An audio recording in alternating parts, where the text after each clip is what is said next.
জয়গুরু, সুপ্রভাত, হরি ওম। ওম অখণ্ড সংহিতা বা অখণ্ড মণ্ডলেশ্বর শ্রী শ্রীমৎ স্বামী স্বরূপানন্দ পরমহংসদেবের অমৃতময় উপদেশবাণী, চতুর্বিংশ খণ্ড। মনুষ্যত্ব বিকাশের জন্য আত্মদমন।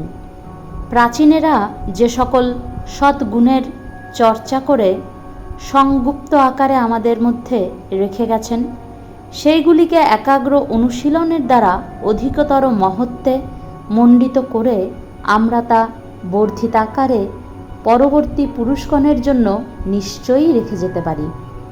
সন্ন্যাসী এ কাজটি করতে পারেন শিষ্য প্রশিষ্যানুক্রমে, সংসারী এ কাজ করতে পারেন পুত্র পৌত্রাদিক্রমে।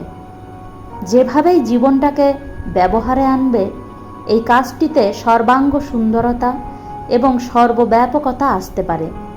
নিজেদিগকে আপ্রাণ যত্নে সেই রূপ কার্যে নিয়োজিত করে রাখার যে তপস্যা, সেইটি হচ্ছে মানব জীবনের শ্রেষ্ঠ সদ্ব্যবহার। ধর্মকার্যে, স্বদেশ সেবায়, জনকল্যাণে জীবনকে নিয়োজিত রাখার চেষ্টার মধ্য দিয়ে এই উদ্দেশ্য সফল হতে পারে। হাতকে ডেকে বলো, হে আমার হাত, তুমি অসৎ কার্যে প্রবৃত্ত হও না, একমাত্র সৎকার্যেই তোমাকে লেগে থাকতে হবে, এটা আমার আদেশ।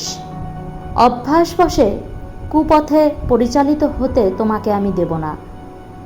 পাকে ডেকে বলো, হে আমার চরণদ্বয়, বিপথে বা কুপথে বা যুগুপ্সিত পথে আমি তোমাকে চলতে দেব না।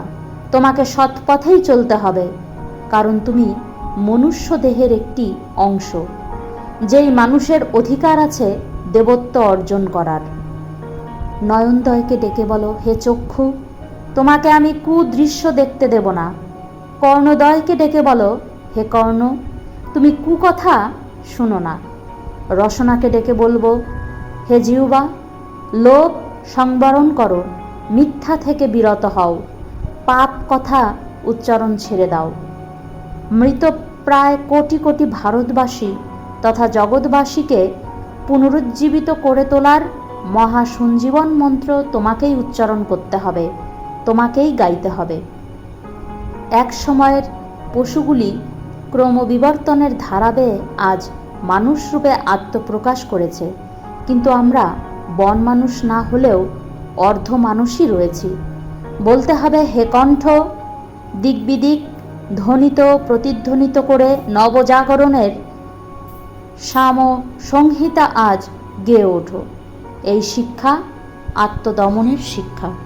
হরি ওম।